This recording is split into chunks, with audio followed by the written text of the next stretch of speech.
Hey friends, welcome back to a new video. Today we will be talking about my September reads.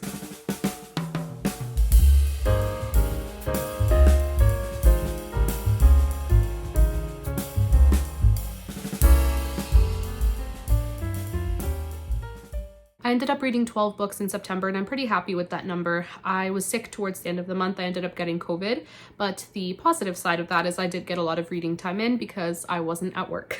The majority of the reads I would say were pretty average, middle of the road. There were definitely some outstanding books and I'm really excited to talk about them, but for the most part, it was a pretty average reading month. I do have a feeling though that will change in October, as towards the end of September, I had to get a head start with Victober. I had no patience, so I did read a couple Victorian classics, and I also have already started a bunch of Victober reads because I couldn't help myself. So anyways, let's go over the books and I'm going to talk about them from my least favorite to my favorite, and there will be timestamps in the description as well. I'm not 100% recovered from COVID, so I'm still feeling a little under the weather, and I'm going to try to be as brief as I can with each book just because I have the time to film now, but with how I tend to ramble, I just need to stay on top of it and go as fast as I can. But I will quickly mention the books that I am currently reading that I am going to be bringing into October.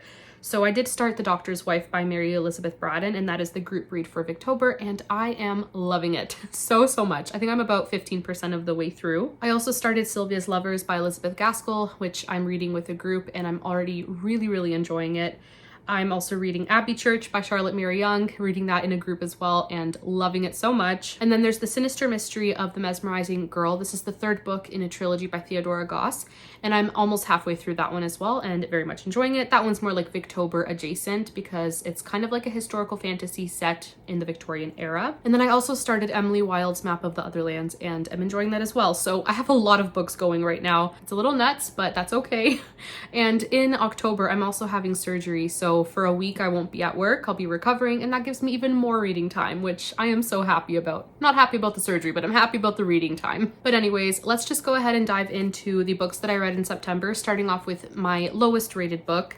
And I'm kind of sad about it because I thought I would really enjoy this one, and that is Five Little Pigs by Agatha Christie. I really like how the back of this describes the mystery. Oftentimes with Agatha Christie, I don't like reading the summary, but I feel like this one, I like how it describes the story.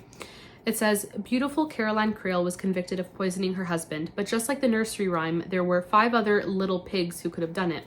Philip Blake, the stockbroker, who went to market. Meredith Blake, the amateur herbalist, who stayed at home. Elsa Greer, the 3-time divorcee, who had her roast beef. Cecilia Williams, the devoted governess, who had none. And Angela Warren, the disfigured sister who cried all the way home.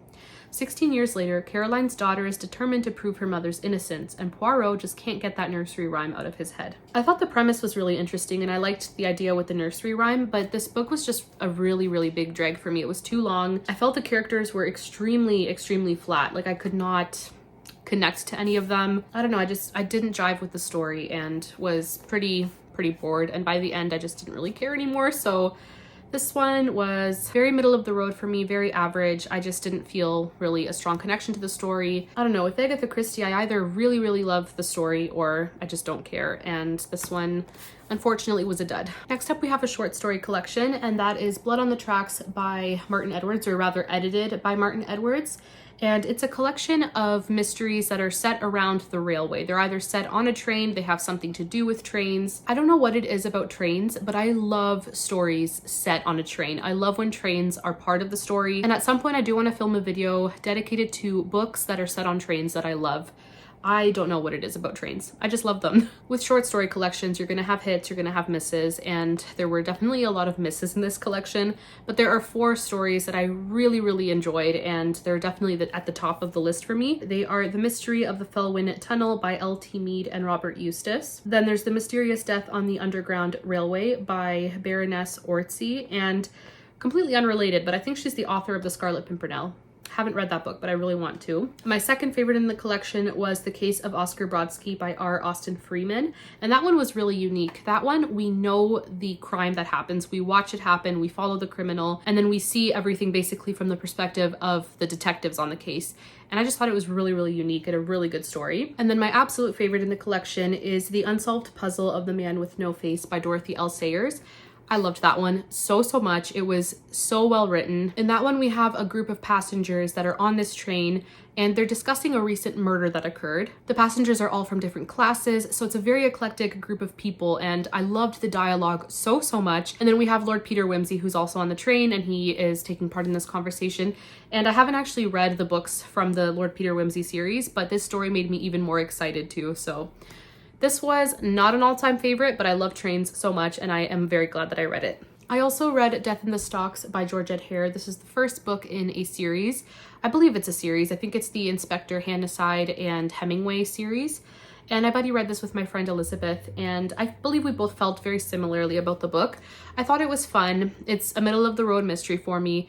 I really liked the intro. It opens on this moonlit night in a little country village, and we have this police constable who's just out on his rounds, and he stumbles across a body found in tree stalks. This man, his name was Mr. Vereker, and he was hated by absolutely everyone. He was not the greatest of people. He has a couple of half-siblings. We have Antonia and Kenneth, and they're really at the forefront of the story. And then we have Giles, who is a lawyer, and he plays a really big part in solving this mystery. And then, of course, we have Handyside and Hemingway, who are part of the case, but not as much as I was expecting. I like how it says that it will take all of Handyside's skill at detection to determine who's telling the truth.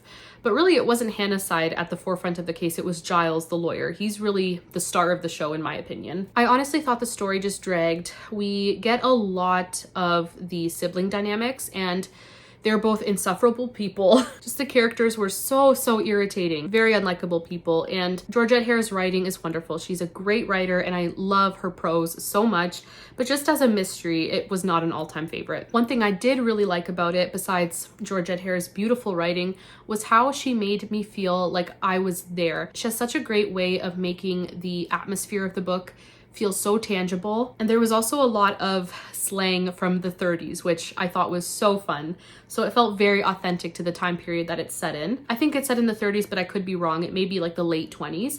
But either way, it felt very vintage in that feel, and I did really like that about it. But the mystery itself I thought was okay. Either way, though, I did have a fun time reading it. So that is Death in the Stocks. I mentioned at the beginning of the video that I did get a head start on Victober, so I do have a short story here that I read for Victober, but in September, and that is The Manchester Marriage by Elizabeth Gaskell. This is a short story, and I don't think you should know much about it just because it's a very short story. But we basically have a married couple who moves to London for business. The wife, she was married before but was widowed, and she has a daughter from that marriage. And the story is really just her, Mrs. Openshaw, and her husband, Mr. Openshaw, and they moved to London for business, and things go down. This wasn't anything special for me, but it's Elizabeth Gaskell. Her writing is beautiful. I love her writing so much, and just for that, I enjoyed reading it. Although the story itself, because it's a short story, there just wasn't room for a fully developed plot. And I actually think this was a short story that was part of a collection, I think put together by Dickens. I could be completely wrong, but I believe it was a collection called A House to Let. And so there were different short stories by different Victorian authors, and this was one of them. But that is Manchester Marriage. I also read The 12 Clues of Christmas by Rhys Bowen. Christmas in September. It's totally fine. I needed a very easy, light read after I read a certain book that I will talk about at the end of the video. But that book was intense, and I needed something very light and just a quick, easy read afterwards. So I picked this one up and I had a really fun time reading it. I always have so much fun with our main character, Georgie, who is 30-something in line to the throne of Britain. And it's just so much fun. I love these mysteries so much. I'm gonna read the summary because I love the little snarky humor that the author includes in her summaries of these stories. It says, "On the first day of Christmas, my true love gave to me, well, actually, my true love, Darcy O'Mara, is spending a Feliz Navidad tramping around South America. Meanwhile, Mummy is holed up in a tiny village called Tittleton under Lovey with that droll Noel Coward. And I'm snowed in at Castle Rannoch with my bumbling brother Binky and my sourpuss sister-in-law Fig. So it's a miracle when I contrive to land a position as hostess to a posh holiday party in Tittleton. The village is like something out of a Christmas Carol, but no sooner have I arrived than a neighborhood nuisance, a fellow named Freddie, falls out of a tree dead. Dickensian indeed. Freddie is merely a stocking stuffer. On my second day in town, another so-called accident turns up another mincemeat pie, and yet another on my third. The village is buzzing that a recent prison break could have something to do with it. That, or a long-standing witch's curse. I'm not so sure. But after Darcy shows up beneath the mistletoe, anything could be possible in this wicked wonderland." This was such a fun, cozy, festive story. I so enjoyed it, and I love the title as well, The 12 Clues of Christmas. The mystery may have something to do with the 12 days of Christmas, so it was a lot of fun, very festive, perfect for the Christmas season, which is just around the corner. Georgie's maid, Queenie, is one of the funniest characters I have ever read. She cracks me up every time she's on page, and if you've read any of these books, you probably know what I'm referring to or who I'm referring to. Honestly, these books are such a fun time. I highly recommend this series. It's so fun. But yeah, a great cozy mystery, and I would recommend this series for sure. This next one, I didn't really know where to put it for, I guess, my ranking for this video, and I just don't know, so I'll talk about it now. But that is The Life of Charlotte Bronte by Elizabeth Gaskell. I did say in my Victober Pile of Possibilities video that I would extend this read throughout the rest of the year, but I just powered through. I just wanted to get it done. I did not have a bad reading experience with this book. I did not dread picking it up, but I just don't think it's a very memorable biography, and I definitely breathed a sigh of relief when I finished it. I will say though, the last chapter made me tear up when it described the death and burial of Charlotte Bronte. That was very sad. But yeah, I don't know. I really don't know what to say about this book. I thought it gave some really interesting insight into the Brontes' lives, and it definitely made me want to learn more about them. And I did like seeing kind of where Charlotte Bronte was in her life as she was writing these books that, you know, she wrote, and kind of what was going on, how her personal life, her family influenced her works. I thought that was very interesting. I just felt quite sad a lot of the time reading this book. Like, they did not have an easy life, the Bronte family, at all. And Charlotte Bronte's brother, what a guy. Wow. But yeah, I don't know. I don't know what else to say about this. Middle of the road. I'm glad I read it, but not the most memorable of biographies by any means. All right, so we're halfway there. I have 6 more books to talk about, and all 6 of these I thoroughly enjoyed. Next is An Incomplete Revenge by Jacqueline Winspear. This, I think, is book 5 in the series. Yes, this is book 5. This one's probably one of my least favorite so far that I've read, but I still very much enjoyed it. I love following Maisie. She's such a wonderful character.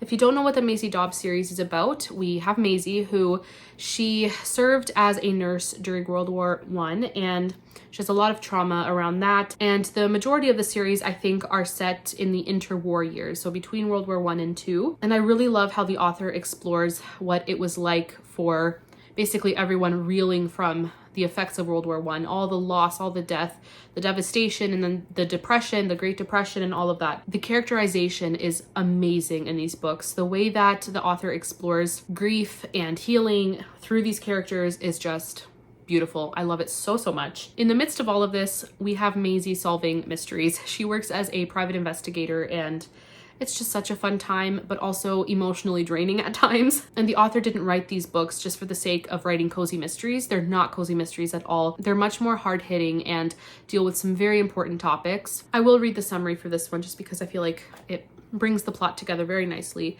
It says, with the country in the grip of economic malaise, Maisie Dobbs is relieved to accept an apparently straightforward assignment to investigate a potential land purchase. Her inquiries take her to a picturesque village in Kent during the hop picking season, but beneath its pastoral surface, she finds evidence of something amiss. Mysterious fires erupt in the village with alarming regularity, and a series of petty crimes suggest a dark criminal element at work.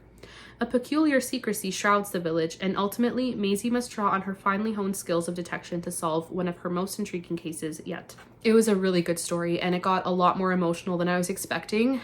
We also have the Roma people, and this book deals with how they were seen as outsiders and how they were ostracized as they traveled through England. And so I thought that was a really interesting element of the story as well. I feel like I struggled to get into this one. Like it was a bit of a struggle to fully get into the story, but by the end I was gripped. I thought the ending was wonderful. I also love Billy Beale so much, and in this one we get a little bit more of, I guess, his grief. And I don't want to say too much, I don't want to spoil the earlier books, but he goes through something very difficult, and in this one he's still really grappling with that, and it was just such a great book. I love this series so much, and I'm excited for the next one. I believe it's set around the Christmas season, so I'm going to save that one for December, but very glad that I read this and so enjoyed it. We also have A Portrait of Loyalty by Rosanna M. White, and similarly with the other book that I just talked about, I struggled to get into this one, but by the end I really loved it. And it's also a win in my eyes when a book makes me cry, and this one definitely did. There was a scene that brought tears to my eyes, and it was a really, really good one. This one is the third book in the Codebreaker series. It is set during World War I. We have Zivon Marin, who comes to England from Russia. He fled Russia after the Bolsheviks took control, and he has his own demons that he's running from. His brother's on the side of the Bolsheviks, and we get his brother's perspective, but Zivon is more of a royalist, and so we have that kind of clash. And he meets Lily, who is a photographer for the British intelligence unit, and they're both part of the war effort during World War I. And it's their story, and it's beautiful, and I really, really enjoyed it. It had some beautiful moments, some very, very sad moments, and I really enjoyed learning more about Russia's role in the Great War. I don't know too much about the Russian Revolution and what happened besides, you know, Tsar Nicholas and his family being murdered. I don't know too much else, and so I enjoyed, you know, gaining more insight into that. And yeah, it was a beautiful story. With this being Christian historical romance, I found it to be quite predictable. Certain aspects of the plot were very, very predictable. And that's not to say it's a bad thing. There are many times where I crave a story like this, where I know where it's gonna go, but I just want to be there for the ride. And that's totally fine. But it just wasn't an all-time favorite. It was quite slow-paced, and that predictability just kind of brought it down for me. But still a very enjoyable read. Like I said, it brought tears to my eyes, so I'm very glad I read it, and I will always, always read Rosanna M. White's books. She's a great writer, and I so enjoyed this. And then we have the wonderful Mrs. Pollifax, and I read book 4 in the series, A Palm for Mrs. Pollifax, and had such a fun time with this one. In this one, Mrs. Pollifax is sent on a mission to Switzerland, and she is sent to stay in this, it's like a hotel, but it's a hospital at the same time for wealthier people. It's basically a health resort, and she's sent on a mission to track a package of plutonium. And it says it was a job that suited Mrs. Pollifax's talents. She was good with people and good at sniffing out their secrets. But it was not until she became enchanted with Robin, the young jewel thief, that her new adventure really began. This was just so fun. I love that it was set in Switzerland. The stakes were so high, as they always are with Mrs. Pollifax, but it was just a really well-paced story. I had a lot of fun, and I really enjoyed Robin as a character as well, the young jewel thief. He played a very important role in the story, and he's just such a great character. And Mrs. Pollifax also meets this young boy named Hafez, and he seems to be very scared. Like there's just something not right. And his story is just, oh, I loved that child so much. This book was so good, and I love Mrs. Pollifax. I will never get sick of this series, ever. It was so much fun. I would highly recommend. Next up is a book that absolutely blew me away, the fact that I loved it as much as I did, because it is a contemporary story, and if you know me, you know I don't really like contemporary. I'm all about the historical fiction classics. I just don't really like contemporary stories, but this one was beautiful. And I'm talking about A Million Little Choices by Tamara Alexander.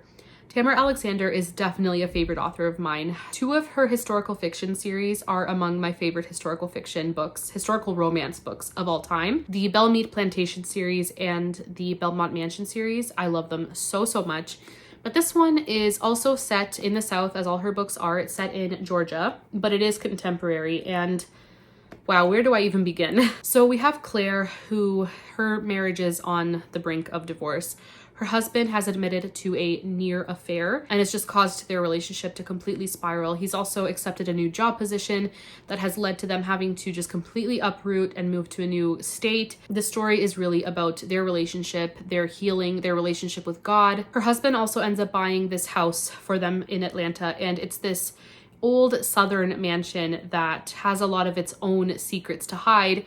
And so we get a little bit of a dual timeline in this story, where we get some glimpses into what happened to this woman who lived in this house back during the Civil War. There were only a few chapters where we got that perspective, and I actually think that made for a better book. I don't know, like with most dual timeline books, it's pretty even how many chapters you get of each, but I think with this book it worked really well that the author only allocated a few chapters for the historical timeline, and so it felt a lot more like we were with Claire making the discoveries that she was making in this historic home and getting a glimpse into the past. I don't know, it just felt more natural. It felt like it was just a better choice on the author's part to tell the story that way. I loved this book. I read it in almost one sitting. If it wasn't for sleep and work, I would have read it in one sitting. I was so emotionally invested in both Claire and her husband, Stephen, their story, and it is a story of healing. It was so powerful, and I feel like these types of stories are needed. And I was just so encouraged throughout this reading experience. There's actually a couple verses and a quote as well that I wanted to read right at the beginning of the book before the dedication. It says, Therefore, since we also have such a large cloud of witnesses surrounding us, let us lay aside every weight and the sin that so easily ensnares us. Let us run with endurance the race that lies before us, keeping our eyes on Jesus. And then this quote by Ralph Waldo Emerson, which I love this quote so much. It says, "We sow a thought and reap an action. We sow an action and reap a habit.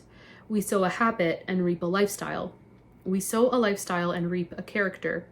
We sow a character and reap a destiny." That verse from Hebrews and that quote was the perfect way to start this book. I would highly recommend it. Even if contemporary isn't your thing, I just loved this book so much, and I was so encouraged by it and so touched. It does deal with very difficult topics, obviously marital infidelity, but it also deals with the loss of a child as well as domestic violence. So just wanted to put that out there if those are triggers for you. This was such a poignant story. I loved it so much. Would highly, highly recommend. Next up, we have The Woman in White by Wilkie Collins. This was for Victober, but I read it in September because I can read whatever book I want, whenever I want. I love this so much. It was a reread. I have read it a few years ago, and I was in the mood to reread it, and I'm so glad that I did. It is so atmospheric, so perfect for this time of year. But in this one, we have Walter, who is on his way to start a new position as an art teacher, and he is on this road in the middle of the night and is accosted by a woman fully in white from head to toe. She asks for the way to London. He helps her out and then finds out that these men are looking for a woman who escaped from an asylum. And the story goes from there. And then we also have Marian Halcombe and her sister Laura. These are the women that Walter's on his way to teach. And Laura is engaged to be married, and there's some things happening there. I don't want to say too much. It's good not to know too much going into this one. But Walter and Marian, they basically start kind of amateur sleuthing, and it's so good. They are such wonderful characters. This book is just so good. It is the perfect fall read. It is really, really slow burn. The first half is quite slow paced, but you just have to let the tension build, and it really, really does build by the second half of the book. It just takes its time, and I just feel like that's the absolute best. It's so good. Walter is an amazing character. Marian is one of my favorite female characters of all time, and I also love seeing sibling relationships in books, and her and Laura, they're just beautiful. Their sister relationships are beautiful. We have some despicable characters. One of the best villains I've ever read in this book. He was so well drawn out and felt like a more realistic villain. It didn't feel like over the top, but crazy enough. I don't know. It's just, I love this book so much. Wilkie Collins can write a sensation novel, and he can also write pretty decent romance, in my opinion. I think the romantic elements are great in this book, and yeah, I loved it so much. And if you've read this and you love it, let's gush about it in the comments, because I loved it. So that is a early Victober read that I just could not help but start in September and finish in September. And last but not least, I think this is my favorite read of the month. I am still in utter disbelief that I loved this book. I've read other novels by this author, and every time I would talk about them, I would say, he's just not the Victorian author for me. His writing isn't really my kind of writing. And then I read this book, and I'm so glad that I did, because I adored it. And that is Tess of the D'Urbervilles by Thomas Hardy. Wow. I mean, what do I say? It was beautiful, but it was also so emotionally excruciating, painful. It tore my heart out, ripped it to shreds. The back of this book completely spoils the plot, and I am so glad that even though I think I did read the back of this book back when I bought this copy, I forgot everything. And thank God that I did, because if I had read this right before I started it, I probably wouldn't have had the same emotional reactions that I did. I'm just like absolute spoilers, so bad. What I will say is our main character, Tess, she, throughout the story, deals with abandonment in many different ways. It is a tragic story, but also a beautiful story, and a very interesting look at what women were dealt in the Victorian era and throughout history. Tess, in many ways, was a victim of multiple different things that broke my heart, but I feel like in the midst of all of it, she tried to keep her head above the water. She tried to just keep going. One character in particular I both adored but also detested, but he was so realistic. He portrayed human inconsistency so perfectly. I'm talking about Angel Clare. He really blurred the lines for me. He wasn't a great person, but he also wasn't a terrible person, and I both loved and hated him. He just showed that inconsistency in a lot of us. And Alec, one of the most awful human beings, he portrays, in my opinion, he portrays humanity without Christ, without grace. And it just broke my heart how one little decision made by a character set the trajectory for the rest of Tess's life. It just was heartbreaking. I truly found myself just falling in love with Thomas Hardy's prose in this book. I don't know what it is about the previous books that I've read by him. They just didn't capture me the way that this one did. The beautiful, beautiful writing. There was just an ethereal quality about Tess as well. Almost like a fairy. I don't know how to explain it. She felt a little otherworldly in a way. Whether she's milking cows or dancing in the fields in Wessex, like she just felt, I don't know, like a bird. Just, I don't know how else to describe her. I felt like I could smell the scents that were described and see the colors and see the beautiful moors, and it was beautiful. I could not get enough of it, and I am so glad I read it. But it was such an emotionally heavy read, and that's why I ended up reading the Christmas mystery afterwards, because I needed something light. So this book destroyed me, but in the best of ways, and I loved it, and I don't dislike Thomas Hardy. I'm so glad. I'm so glad that I loved one of his books as much as I loved this one. And I do feel if I were to reread some of his other books, I would enjoy them more. And also, being a mood reader, sometimes my mood can affect how I'm enjoying a book that I would otherwise love. So either way, this book was phenomenal, probably my favorite read of September, and it is not a happy tale, but it is a beautifully written story, and I'm just beyond happy that I read it and loved it. Loved this book so much. All right, so those were the 12 books I read in September, the 12 books I finished in September rather, and I am overall pretty happy with my reading month. I'm glad I at least read a few books that were just phenomenal. I'm so happy about that. And if any of these books are books that you have also read, I would love to know what your thoughts were in the comments below. But that is it for this video, friends. Thank you so much for sticking around, for watching, and I appreciate each and every one of you so much for taking time out of your day to watch my videos. It means the world, it truly does. But that's it for this video. Thanks for watching, and I'll see you in my next one. Bye!